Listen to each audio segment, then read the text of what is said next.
Once I started using this stuff, I never wanted to go back.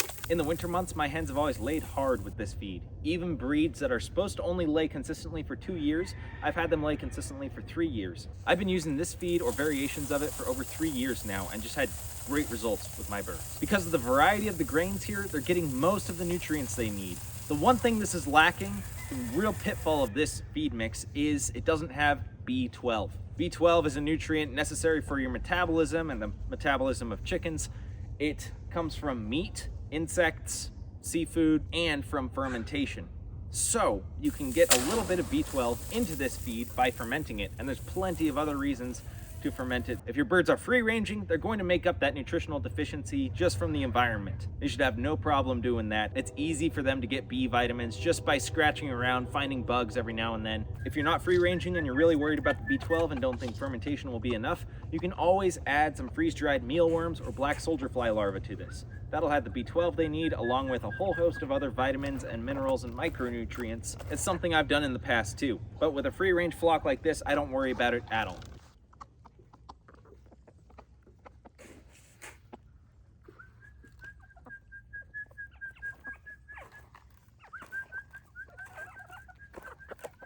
The cool thing is, every single ingredient within this mix can be obtained from local growers, except for one, and that ingredient is kelp meal.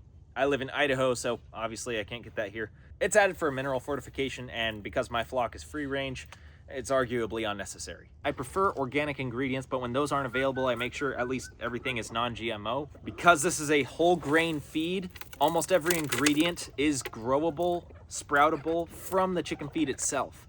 You can spread out this chicken feed on a tray, add water, and it's going to start growing and be far more nutritionally dense for your birds that way if you ever want to offer them a treat. I've done that a few times. I've done it with my rabbits too. What I prefer to do instead is I like to add a bunch of this to a bucket and add water and let it ferment. The whole mash turns into kind of an oatmeal consistency. It ferments and smells sour and bready, and it's really good for the birds' natural digestion. It has all sorts of enzymes that are good for them and microbes that are good for them. And simply soaking the grain, as well as fermentation, unlock all sorts of nutrients within the grains and increase many of them. So I always recommend people soak their grains. It makes it go a lot further that way because there's more nutritional complexity and the chicken feed is super hydrating them. I'll teach you how to ferment this towards the end of this video. The real problem with this mix is it lacks B12. Chickens are inherently omnivores, and this is clearly a vegetarian feed. If you are supplementing your chicken's diet with any amount of meat scraps, freeze-dried mealworms, black soldier fly larvae, scraps from the kitchen from families who also eat meat and animal products, then you don't really need to worry about the lacking nutrients. I break down this whole recipe in parts, as you can see. These parts are by weight. You can scale it up or down. You can double the parts. I like to make one part equal 20 pounds, and that way I can multiply everything by 20 to get my weight for each ingredient. The first ingredient I use in this mix is oats, specifically with the hulls. That means the outer casing of the oat kernel. It's a really good source of fiber for your birds. Some birds will be picky about it at first, but given enough time, they'll start going for it. This is how most seeds are in nature. So when chickens or their ancestors, the red jungle fowl, are foraging in a wild landscape, they're getting all sorts of seeds from grasses, trees, plants, as well as all sorts of other vegetative matter, and that fiber is really good for their digestive system. Those seeds often have a chaff to them, a coating of some sort, made of really fibrous material. So oats provide a big amount of fiber while also being a good source of energy because of the starches in it. They contain a lot of essential vitamins and minerals for the birds as well. The minerals will vary depending on the region that they're grown in. Now, for a long time, I only had 2 grass grains in here, and that'd be oats and corn or oats and barley, and my birds did great on that as well. However, I believe that variety is the key to nutrition. So I like to have as many different kinds of seeds in here as possible. So that's why I have wheat and barley and corn in here as well. The oats, wheat, and barley all have the same protein content, at least from my local supplier. Their guaranteed analysis shows that these grains all have a minimum of 10% protein. And so I like to treat them a little interchangeably. I like to always have oats in there for the fiber, but wheat is a source of healthy fats. It doesn't have nearly as much fiber as oats with the hulls. Then barley is very nutritionally complex as well and has a good amount of fiber because it tends to have a hull with it, similar to the oats. So those are my first 3 ingredients. They're all 1 part. And so that means 20 pounds oats, barley, wheat, all combined or individually. Combine them however you want. Just make sure the total is 20. Then we get into the corn. And that's optional. Some people really don't want to have corn in their chickens' diets, and I understand that, I respect it. I'm personally okay with it. However, I don't want soy in my chickens' diets, so I don't use soybeans in this. Instead, I use peas. We'll get into that. If you want to omit the corn, if you put wheat, barley, or oats in its place, you'll actually get a slight bump in the protein level, because corn tends to be a little bit lower in protein than those other grains. At least from my local feed store, it's only 7.5% protein. But it's a super dense source of energy. It has more densely packed starches, and so it weighs a lot more. Historically, corn has always been a preferred feed stuff for poultry, so I'm really okay having it in my chicken feed. But it only makes up 0.75 parts, or 3/4 of a part of the ratio. So 0.75 times 20 is going to be about 14 pounds of corn. The next ingredient is sunflower seeds, or black oil sunflower seeds in particular. BOSS is the acronym for that. Sunflower seeds are an awesome source of fat and also a great source of protein. From my local feed mill, from the local growers, it's only available seasonally, but you can also get it from any farm store. Here in Idaho, D&B Supply always has black oil sunflower seeds for filling bird feeders. You can use that stuff just fine. My local stuff is 15% protein and upwards of 20% fat. So it's a really energy dense seed, and those outer shell, the sunflower shell, is a great source of fiber for your chickens as well. Sunflower seeds are also an awesome source of phosphorus. Just like calcium, phosphorus is a necessary part of the bone structure of your chickens, helps them build healthy bones, and the fats in the sunflower seeds help your birds have a nice shine to their feathers. Now, a lot of people don't realize this, but so many different vitamins are fat soluble, and you can only get them from sources of fat. Or at least those are the best places to get them in quantity. Because sunflower seeds are rich in oils, they're also rich in these vitamins. Now, to help up the protein some more, I add peas to this. These are field peas, or at my local feed store, they're labeled as Cole peas. But they're pretty much the same as garden green peas, and they're grown as a protein fortifier for all sorts of different livestock feeds. Your chickens may be picky about whole peas because they're rock hard when they're dry like this. But if you rehydrate them, they'll sprout within a couple days, and even just rehydrating them softens them up that your birds might like them a lot more. They are especially important for duck feed, especially young growing ducks, because they contain lots of niacin. Niacin is a necessary nutrient for ducks' health. They need a lot more of it than chickens do. So I make sure there's a good amount of it in my feed here. Most conventional chicken feeds are too low in niacin for growing ducks. So that's one way I really like this as an all flock feed. It's always done really well for me, and they especially love it when the peas are wasted on the ground and it rains and they start sprouting. It makes a really nice fleshy sprout for them to gobble up, full of water too. And once sprouted, they have a much higher protein percentage than the individual dried seed. If you're worried about your birds eating it dry, you can also purchase ground peas. At least that's something my feed store has. Yours might as well. If you don't have peas available, don't swap them for beans. Beans are not good for poultry, at least raw. They contain certain compounds that I've read are not good for poultry digestion. You can do more research on that, but it's something I never give to them unless they're cooked. But I think lentils are okay and a good substitute for peas. These peas have 22% protein by weight. That is a high protein bit of plant matter. The one thing I really wish they carried was alfalfa meal instead of pellets, and that's our next ingredient. Alfalfa is another legume, although it's the leafy bits of the plant, not the seeds. It's closely related to clover, which is another legume. You may have seen alfalfa plants or alfalfa hay. I love the smell of alfalfa. It's a really great source of calcium. And if you know anything about chickens, you know they need calcium for their eggshells. So that's how I fortify calcium as well as protein. These alfalfa pellets have a guaranteed analysis of at least 17% protein. So I add a decent amount there. But the problem is they're big old chunky pellets and the birds don't like eating that. So that's where it's really handy to soak and ferment the feed. They'll often just waste it if I scatter it on the ground, but when it rains, then these end up disintegrating, or even the morning dew will break them up a bit. And then the birds will come back through and they'll scavenge a lot of it.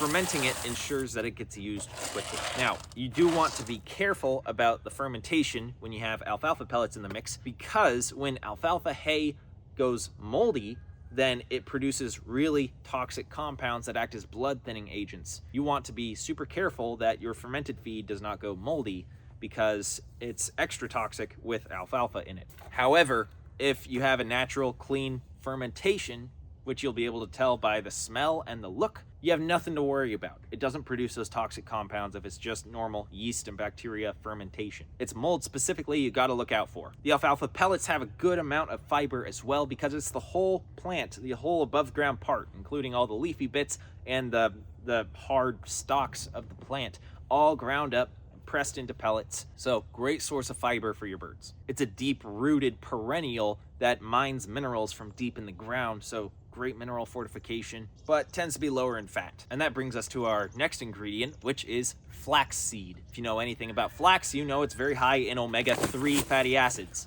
Omega-3s are super healthy. They are anti-inflammatory, they're good for brain development, and those same omega-3s, when they're in the chicken's diet, go into their eggs as well.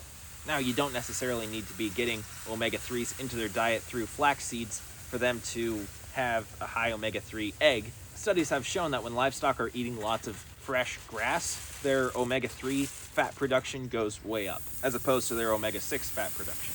So if you want omega-3 in your eggs, you can add something like flax meal, or fish meal can also be added. I don't add fish meal because it's hard to obtain where I am for cheap, and it seems to always have preservatives in it that I really don't want. And without those preservatives, the oils would go rancid and be inflammatory. That's another thing I avoid. I don't like to buy ground flax or any ground oil seed, because those oils are exposed to oxygen once it's ground up. By exposing them to oxygen, they oxidize, which means they go rancid. They produce all sorts of compounds that are highly inflammatory and causing oxidative stress within the animals. That leads to things like cancer and all sorts of other conditions. By having whole unground seeds, they're much healthier for the birds. The bird's digestive system will break down those seeds with grit in their gizzard, and they'll absorb those fresh fats that have not been oxidized, and that will be a clean fuel for them. It will add to the omega-3 content of their egg yolks as well. And like I stated earlier, you got lots of those fat-soluble vitamins within the flax seeds.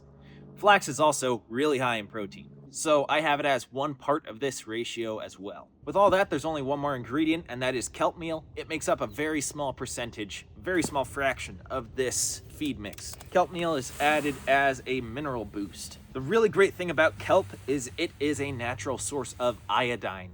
And here in North Idaho, the soil is very depleted of iodine, as well as other trace minerals like selenium. Kelp has all sorts of different trace minerals, a huge variety of them, as well as some salt. And salt can be really helpful for poultry. So by making sure they're getting those trace minerals, including iodine, anything their body doesn't use, they're then excreting in their manure. And I use their manure in my garden. I make compost from it, and that ensures that the soil iodine content around here is slowly increasing over time and quickly increasing in my garden and anywhere I use that manure. That in turn means more iodine in my diet and my family's diet. Iodine is extremely important for fertility, especially in women. So that's why I like having kelp in my bird's feed. People will try and nitpick about the nutrients in this and say, oh, they need this amount of methionine and this amount of niacin and this amount of calcium and this amount of this vitamin, this amount of this mineral. Chickens have been domesticated for something like 6,000 years. We've only had standardized chicken diets for the past 100 years. That's hardly over 1% of the livestock's existence. They integrate back into the wild really well in tropical areas. Chickens are adaptable, and most of the varieties out there that are good for laying are also really good foragers. They innately know things that are good for them. They can tell when their body needs a certain plant or needs more insects, things like that. And they will seek those things out. So that's all the ingredients I use. Like I said, I've been using this a long time. Great results. Now, I made a double batch when I should have made a single batch. A single batch would have mixed easily in this garbage can. But since I made a double batch, we're gonna have to mix each one individually, then mix them together, and it's gonna be a pain. I'm going to use a few totes to help me out. Or maybe just one tote. Looks like that's gonna work fine.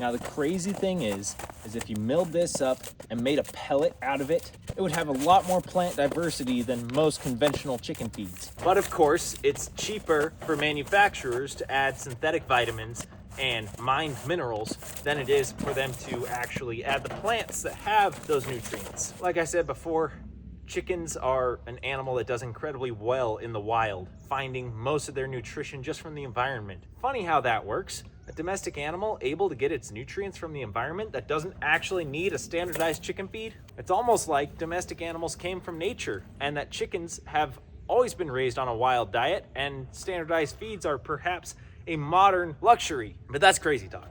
Certainly the mass manufacture of eggs has nothing to do with the standardization of chicken feeds and the widespread myth that chickens need all these different nutrients in standardized amounts to reach their nutritional requirements to lay well for you.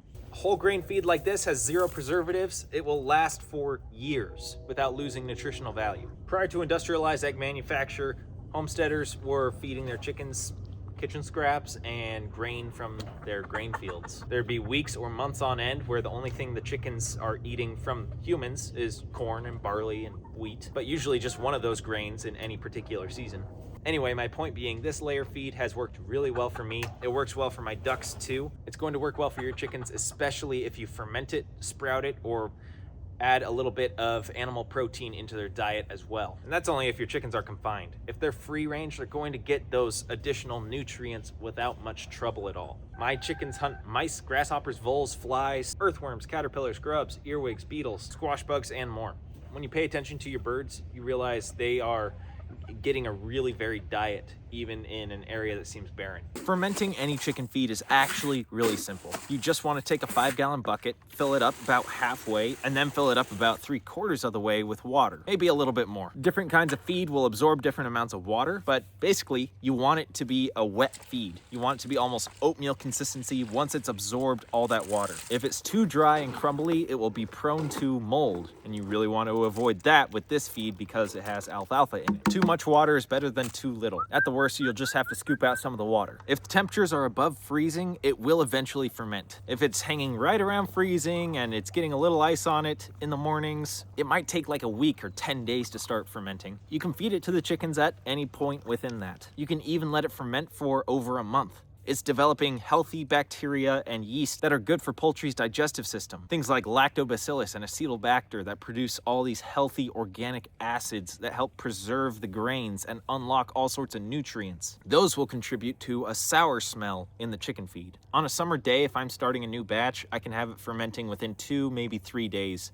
and already have a good kind of sour aroma. In the winter, it takes a lot longer. You don't want it to have a putrid smell. That's totally different, and that means something's off and you should probably throw it away. But I never have that happen with these whole grains. The way this works is there's a bunch of free-floating starch. There's naturally bacteria and yeast in the water I use, on the grains that I use, and they start eating those free-floating starches right away. Certain microbes can't digest those complex starches, so the ones that can start breaking them down into simpler sugars, and then the other microbes move in and break down those simple sugars as well. Sometimes it even ends up getting a bit of a beer aroma, because it is, after all, a bunch of grain. However, I've never had this go alcoholic to the point where my birds are getting drunk off of it. And that's likely because any small amount of alcohol produced is quickly turned into lactic acid by lactic acid bacteria. That fermentation farms so many microbes within the mash that it then becomes a decent source of vitamin B12.